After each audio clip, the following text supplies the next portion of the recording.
Getting through airport security can be a headache for anyone, especially for members of the military. But that will soon be changing thanks to a new law to speed up the process. Our Paige Calhoun reports.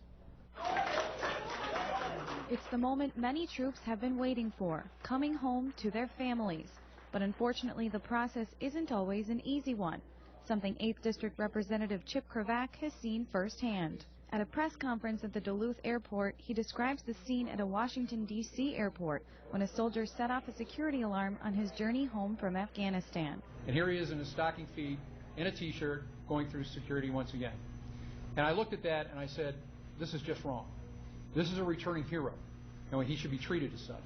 To change that, Cravaack authored a bill that requires TSA to create a separate, faster screening process for members of the military. And this week, President Obama signed it into law. Reaction to the law on Cravaack's Facebook page goes both ways. Lois says this will be more comfortable for the troops, and Nathan says this is a good step. But Stephanie is concerned the change would create a hole in security if a terrorist were to pose as a service member.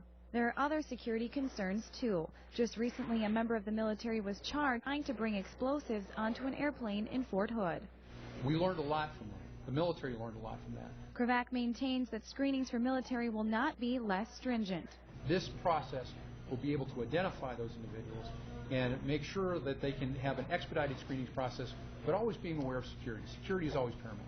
And Cravaack says it will speed things up for civilians, too. It's a win for our troops. It's also a win for the general public. In Duluth, Paige Calhoun for Eyewitness News.